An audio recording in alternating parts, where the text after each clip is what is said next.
Amar Ujala little master प्रतियोगिता का जिला स्तरीय चरण संपन्न, विद्यार्थियों ने दिखाई समाचार वाचन में प्रतिभा। कोरोना काल के बाद कमजोर हुई रीडिंग हैबिट्स को दोबारा मजबूत करने के उद्देश्य से समाचार पत्र अमर उजाला द्वारा आयोजित लिटिल मास्टर प्रतियोगिता के तहत स्कूल स्तर पिछले 6 माह से चल रही समाचार वाचन प्रतियोगिता का जिला स्तरीय चरण आज मुख्य शिक्षा अधिकारी कार्यालय के सभागार बागेश्वर में संपन्न हुआ। इस प्रतियोगिता में बागेश्वर सह जनपद से चयनित कुल 31 प्रतिभागियों ने प्रतिभाग किया और अपने समाचार वाचन कौशल का प्रभावी प्रदर्शन किया। अमर उजाला की संपादक ने कार्यक्रम दौरान बताया कि यह प्रतियोगिता कुमाऊं मंडल के सभी जनपदों में आयोजित की जा रही है। जिला स्तरीय प्रतियोगिता में न्यूज रीडिंग रीडी में रुद्राक्ष बिष्ट ने प्रथम स्थान प्राप्त किया, जबकि द्वितीय स्थान जया नगरकोटी और तृतीय स्थान नेहा पांडे को मिला। प्रतियोगिता के अंत में सभी प्रतिभागियों को प्रतीक चिन्ह और प्रमाण पत्र देकर सम्मानित किया गया, जिससे विद्यार्थियों में आत्मविश्वास और आगे पढ़ने की प्रेरणा देखने को मिली। कार्यक्रम में निर्णायक मंडल के रूप में वरिष्ठ पत्रकार हरीश जोशी, पूर्व प्रधानाचार्य सीपी मिश्रा और इसके अलावा अमर उजाला से भुवन भास्कर, डॉक्टर के.एस. रावत, संजन मिलन बिष्ट, कवि कांडपाल और शंकर पांडे भी कार्यक्रम में मौजूद रहे। वक्ताओं ने कहा कि इस तरह की प्रतियोगिताएं विद्यार्थी में पढ़ने की रुचि, सही उच्चारण और आत्म अभिव्यक्ति के विकास में अहम भूमिका निभाती है।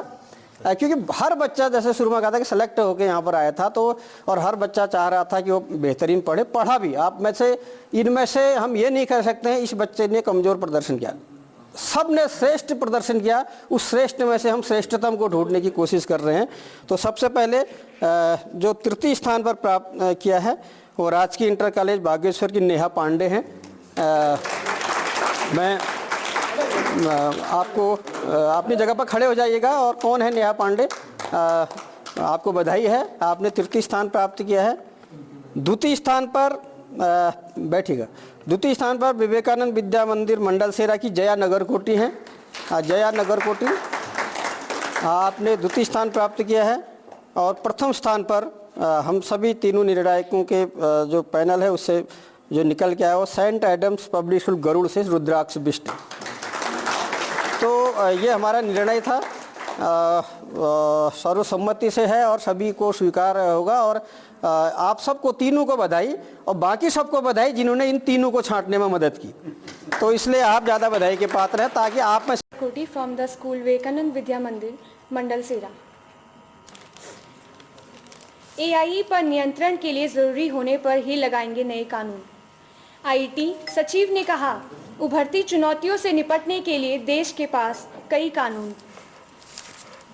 इलेक्ट्रॉनिक्स एवं आईटी सचिव एन कृष्णन ने मंगलवार को कहा, सरकार आर्टिफिशियल इंटेलिजेंस के लिए नए कानून या नियम लाने से बचना चाहती है, जब तक यह बेहद आवश्यक न हो। उन्होंने कहा, उभरती चुनौतियों से निपटने के लिए डिजिटल व्यक्तिगत डाटा संरक्षण अधिनियम जैसे मौजूदा कानून ढांचे का इस्तेमाल किया जाएगा।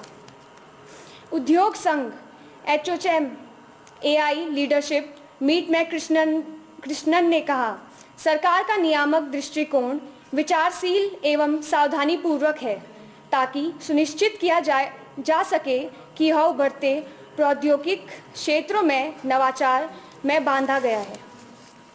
भारतीय निवेशक हुए चतुर, विदेशी बाजारों में बढ़ा रहे निवेश का दायरा।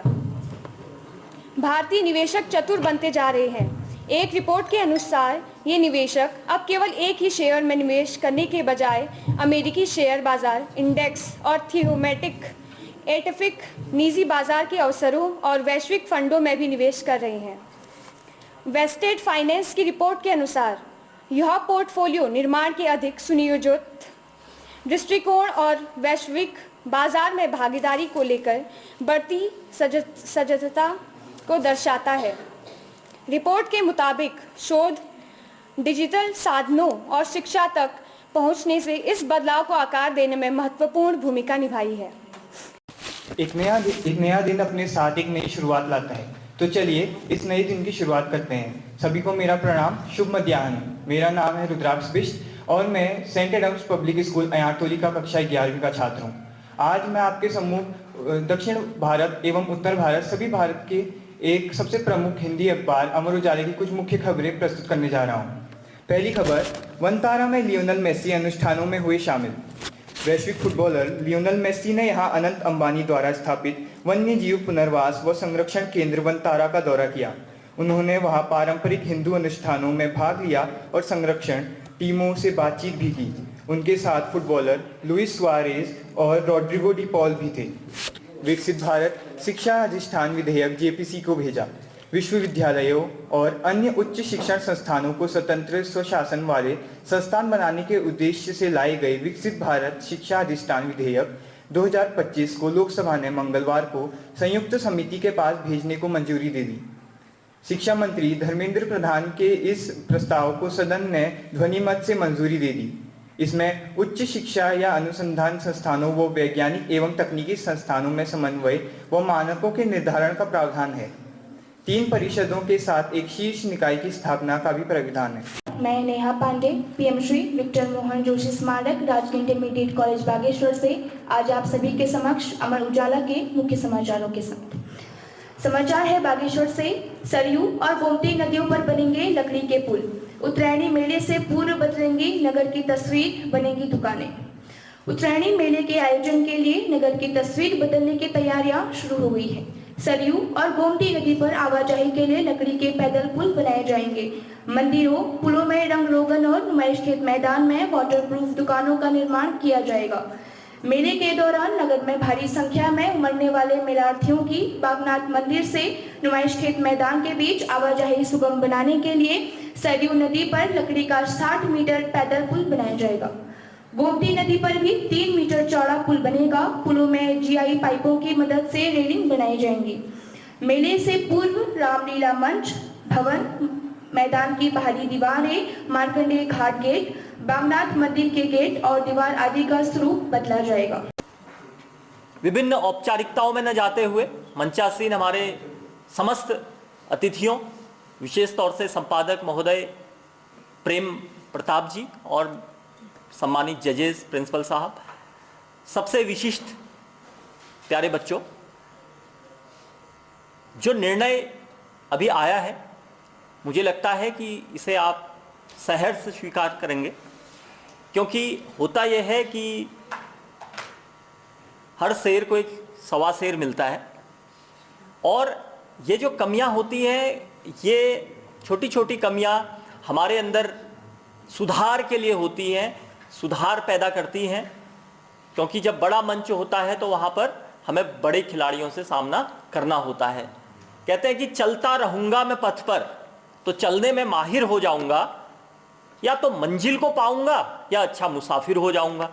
तो आप ने चयन के उपरांत आप यहाँ पर आए। जो सफल हो गए उन्हें बहुत बहुत बधाई है। जो असफल हुए मैं उन्हें कभी भी असफल मानता ही नहीं हूँ, क्योंकि असफलता कोई वर्ड नहीं होता, वो हमेशा क्या होता है, एक लेसन होता है। There are no failures in life, there are always lessons in our life. तो बात आती है वाचन की, पढ़ने की।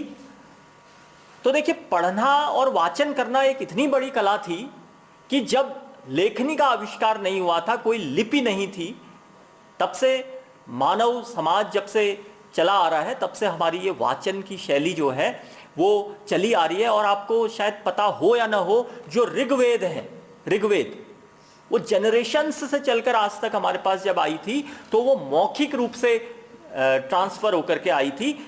ऋग्वेद शुरुआती दौर पे लिखे नहीं गए थे, वो बाद में लिखे गए। तो मेरा आपसे कहना यह है कि आज जो सीखने की प्रथम सीढ़ी है वो है लिसनिंग एंड स्पीकिंग। पहले व्यक्ति सुनता है, उसके बाद वो वाचन करता है। लेकिन सवाल यह है कि क्या सुनना है और क्या बोलना है, ये आपको तय करना है। तो अच्छा सुनिए, अच्छा बोलिए और अपने को अभिव्यक्त कीजिए। अभिव्यक्त करते हुए कईयों के माथे पे बल पड़े हुए थे।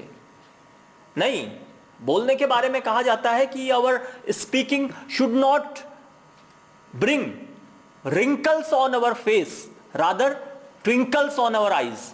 यानी कि हमारे चेहरे पे झुर्रियां नहीं आनी चाहिए, रिंकल्स नहीं आनी चाहिए, आंखों पे चमक आ जानी चाहिए, तभी तो हम श्रोताओं को प्रभावित कर पाएंगे। यस और नो?